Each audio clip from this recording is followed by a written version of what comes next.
Soyez bénis. Voilà, donc nous entamons la deuxième partie de ce moment. Voilà, donc la deuxième partie, nous allons accélérer. Voilà, donc la deuxième partie, c'est que Dieu va nous parler, voilà, de comment est-ce qu'il va utiliser les nations pour la fin des temps. Comment est-ce que ces nations seront propulsées dans le plan de Dieu, dans le planning de Dieu, jusqu'à leur destinée.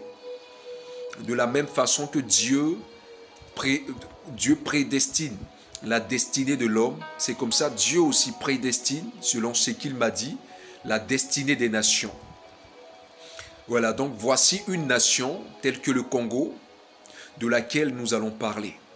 Je demande encore à plusieurs de continuer à s'abonner. Je continue, voilà, la deuxième partie. Nous avons fini avec la première, nous allons maintenant attaquer la deuxième. Je demande aux gens de continuer à s'abonner. Continuez à vous abonner. Continuez, n'hésitez pas. Voilà, le Saint-Esprit vous convainc. Continuez. Voilà, continuez. Voilà, parce que c'est un moment fort, un moment puissant. Voilà, et que vous puissiez même les partager. Partagez à vos proches, partagez dans votre groupe, sur votre chaîne. Voilà, pour que le monde entier puisse le voir. Voilà, ce n'est pas que Christ, ce n'est pas que ma personne soit vue, non, mais que Christ soit vu. Que le monde croie que Christ existe toujours et qu'il demeure le même hier, aujourd'hui et demain. Voici une nation telle que le Congo et une nation telle que l'Israël, une nation telle que la Côte d'Ivoire. Voilà, et Dieu va nous révéler encore dans la deuxième partie, le livre de Matthieu 17, verset 1. Lorsque Jésus partit avec les 3 disciples, d'entre les 12, voilà, c'est bizarre. Voilà, depuis longtemps, on ne comprenait pas ce mystère. Mais pourquoi, dans 12 disciples, Jésus part avec 3? Il avait l'habitude de marcher avec ces 3-là. Parce que c'était ces 3 piliers. Pourquoi? Pas qu'il n'aimait pas les autres, non. Mais parce que c'était un plan. Voilà, Jésus allait de 3 en 3. La raison pour laquelle il est ressuscité même le 3e jour. C'est ce qui veut dire quoi? Il m'a dit, après le deuxième accomplissement de la deuxième nation, lorsque la 3e nation va commencer sa marche, sa démarche, c'est là qu'arrivera la fin. Il n'a pas donné le temps, mais c'est un signe où il nous dit que c'est par là que nous reconnaîtrons que nous sommes dans la fin. Est-ce que vous comprenez? Parce que c'est après le 3e jour que Jésus a commencé à se glorifier. C'est là qu'il est monté. Et c'est là que va avoir lieu l'enlèvement des églises, l'enlèvement du corps de Christ. Alors, Matthieu 17, verset 1. Voilà, lorsqu'il allait avec les 3 disciples, Pierre, Jacques et Jean. Pourquoi est-ce qu'il prenait ces 3 personnes? Au fait, dans la révélation, c'est quoi? C'est que ces 3 personnes symbolisaient les 3 nations dont on parlait depuis le début. Voilà, Dieu voulait signifier. Au fait, les gens ne comprenaient pas. Ce que j'ai compris, c'est que quoi? Quand Jésus me met un point, il ne faut pas jouer avec. Dans la Bible, même la virgule, c'est un mystère. Même le point de Jésus, c'est un mystère. Là où il met les noms, c'est un mystère, mes frères bien-aimés. Il m'a dit que tout ce qu'il fait, la façon même dont ils ont écrit, c'est un mystère parce que c'est un Dieu vraiment puissant. Alors, pour montrer à l'humanité qu'il avait accompli, qu'il avait planifié un plan de 3 nations, il avait pour habitude d'aller avec ces 3-là. Et c'est les 3 sur lesquels il a appuyé son évangile. Et c'est les 3 qui symbolisent les 3 nations ici. C'est pour dire quoi? À chaque fois que Jésus avançait, il avançait avec ce nombre de 3. On ne comprenait pas. Non, mais on ne pouvait pas comprendre parce qu'il est tellement sage. Il est tellement efficace, ce Dieu. Donc c'est comme ça il m'a révélé ces mystères. Donc là nous avons Pierre, Jacques et Jean. Les 3 nations encore. Mais nous allons continuer sur les 3 nations Jean-Baptiste, Jésus-Christ et les disciples. Voici une nation telle que le Congo, qui connaît aujourd'hui un vent, qui connaît aujourd'hui une guerre. Les gens ne comprennent pas ce qui se passe. Même les plus grands apôtres, même les plus grands prophètes du Congo ne comprennent pas ce qui se passe. Je parle à une communauté congolaise aujourd'hui. Je parlerai à ces trois nations. Je parlerai en même temps à l'Afrique.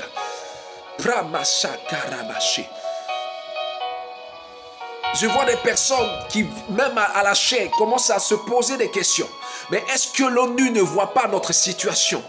Mais est-ce que l'humanité ne voit pas notre situation?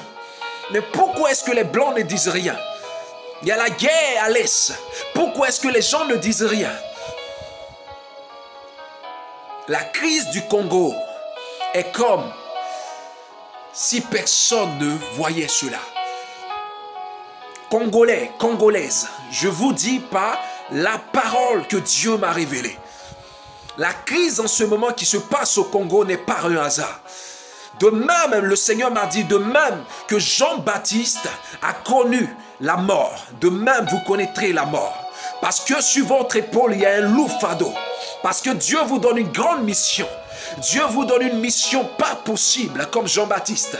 Et de même que Jésus a été baptisé par Jean-Baptiste, en ce moment, la raison pour laquelle l'humanité verra que le réveil se porte où? Au Congo.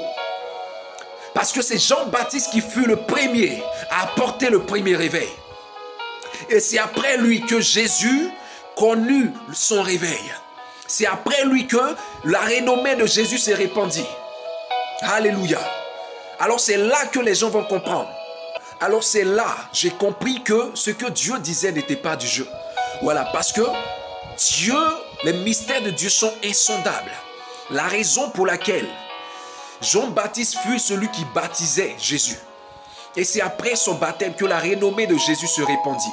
La raison pour laquelle les hommes de Dieu congolais seront plus attirés en Côte d'Ivoire, seront de plus en plus attirés en Côte d'Ivoire, de sorte à venir aider les hommes de Dieu à répandre le réveil dans cette nation.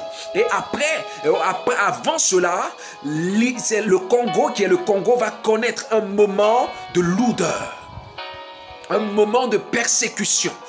De même que Jean-Baptiste est mort, le Congo va connaître un moment désastreux. Je pleure pour cette nation, le Congo. Je me lamente pour cette nation, le Congo, qui connaîtra une guerre pas possible, qui connaîtra une guerre qui ne finira pas, qu'elle ne comprendra pas. Pourquoi? Parce que votre guerre n'est pas physique, Congo. Votre guerre est spirituelle, m'a dit le Saint-Esprit. Plusieurs ne comprennent pas. Non. Ils pensent que non, c'est le Congo. Non. Vous avez le règne de Dieu sur une nation et c'est fini. Non. C'est pas fini, Congo. C'est pas fini, Congolais. C'est pas fini, Congolaise. Car plusieurs seront persécutés. J'ai vu des hommes de Dieu mourir. J'ai vu plusieurs d'entre vous mourir. Les matis qui me regardent, qui sont des hommes de Dieu congolais et des servants de Dieu congolaises. C'est votre heure. Il est l'heure que vous vous apprêtiez.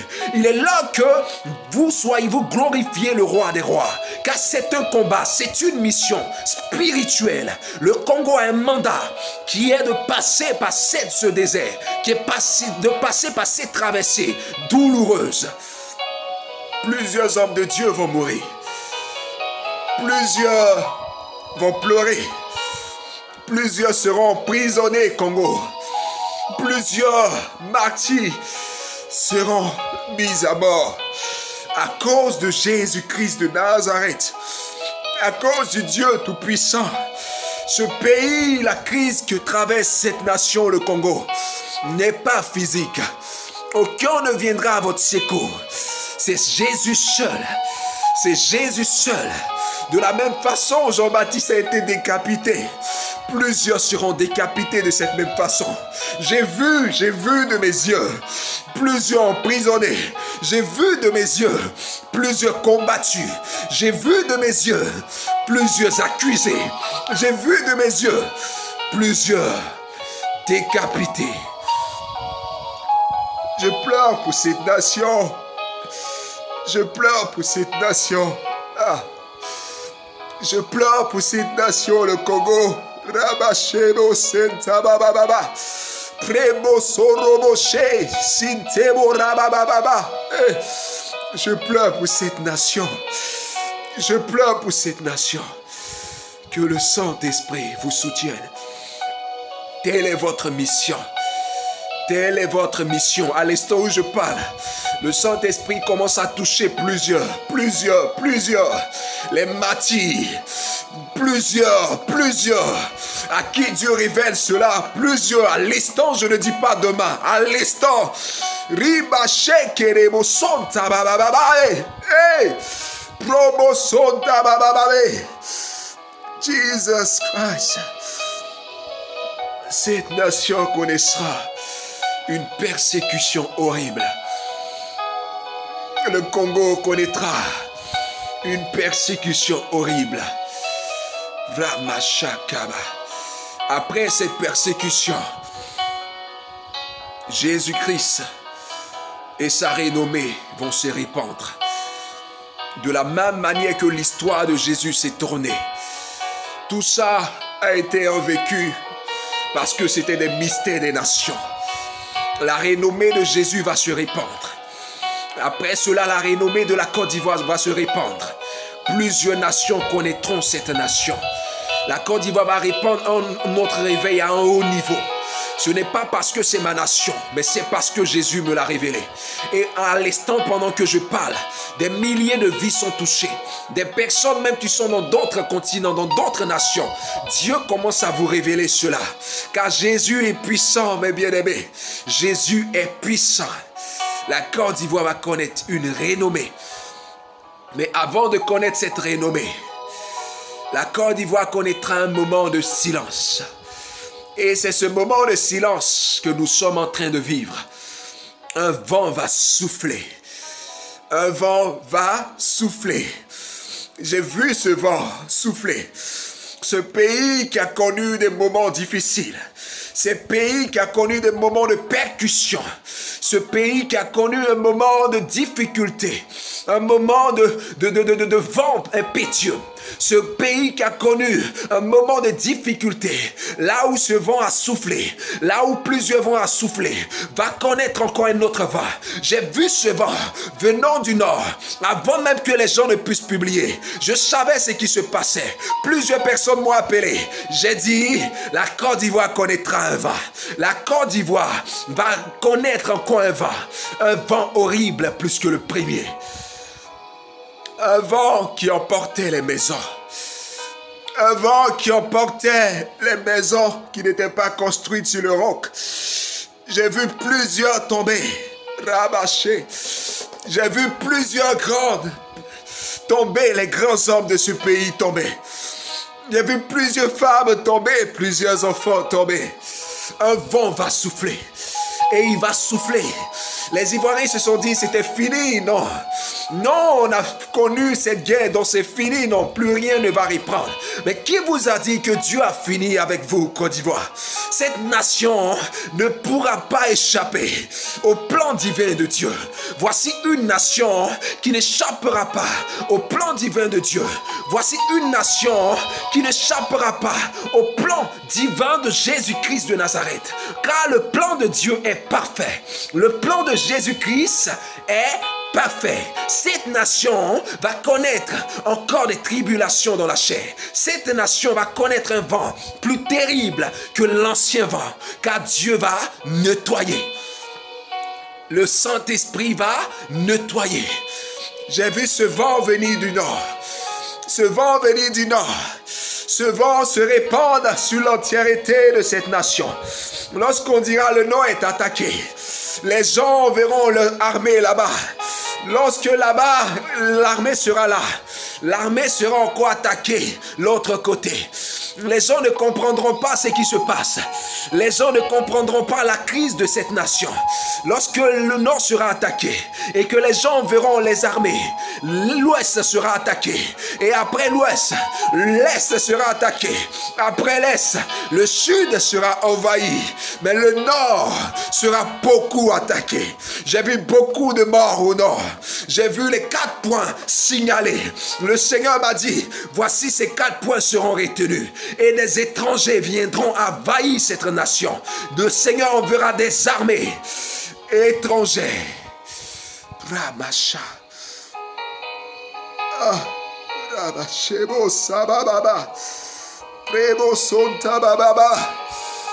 Les rabaché kerebo. Une nation qui connaîtra une percute. Une nation qui connaîtra un vent pas comme les autres. Tu as cru que c'était fini? Non. C'est pas où les gens te délaissent que Dieu s'arrête. Non. Le plan divin de Dieu ne s'arrête pas lorsque tu es envahi. Le plan divin de Dieu ne s'arrête pas là où il y a le silence. Non. Qui a dit que Dieu avait fini avec toi? Non. Dieu n'a pas fini avec toi, nation. Les gens se disent, non, là, c'est bon. On a trop vécu longtemps. Non, là, c'est bon. On ne veut plus encore. Là, je crois que ça suffit. Mais qui vous a dit que ça suffit? Dieu n'a pas fini avec vous. Cette nation va rentrer dans le plan divin de Dieu. Car le plan de Jésus est parfait. La Côte d'Ivoire va connaître un vent. J'ai vu ce vent souffler, bien-aimé. Ce vent soufflait, je voyais des arbres déracinés. Le Seigneur m'a montré cela. Je voyais de grands arbres déracinés. Des hommes politiques, des hommes de pointe vont être déracinés. Des personnes vont disparaître. Des personnes seront tuées. Les grands hommes de ce pouvoir. Et je m'adresse à ce pouvoir qui est là maintenant. Aucune politique de cette nation ne sera hors du plan de Dieu. Aucun homme, aucun chef d'État ne sera assis sur ce trône ivoirien et qui ne connaît pas sans mettre Jésus-Christ au devant. Non, je vous le dis, même celui qui viendra, il sera dans le plan de Dieu. Je parle à cette nation. Les hommes politiques, il est temps que vous écoutez le Saint-Esprit, car cette nation va connaître un vent.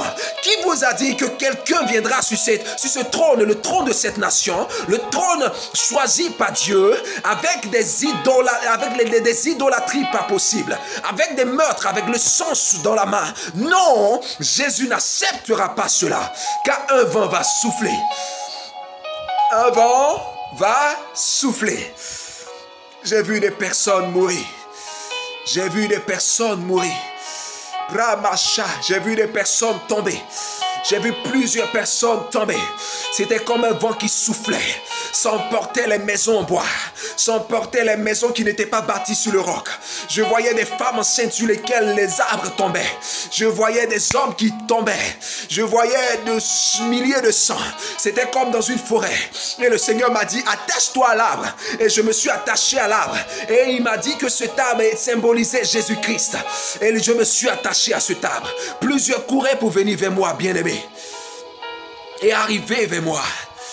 Ces personnes, Jésus m'a dit, tends-leur la main. Et je leur ai tendu la main. Ils sont montés avec moi sur cet arbre. Parmi tous les arbres de la forêt, c'est seulement cet arbre qui ne tombait pas. Parmi tous les arbres de la forêt, c'est Jésus-Christ seulement sur lequel on peut s'accrocher. Parmi tous les arbres de la forêt, c'est Jésus-Christ seulement qui pourra sauver des milliers de vies dans cette nation. Car ce vent était impétueux. J'ai vu ce vent, au Père, emporter plusieurs. J'ai vu ce vent, au Père, déraciner des arbres les plus colossales, les plus terribles, les plus enracinés dans la terre.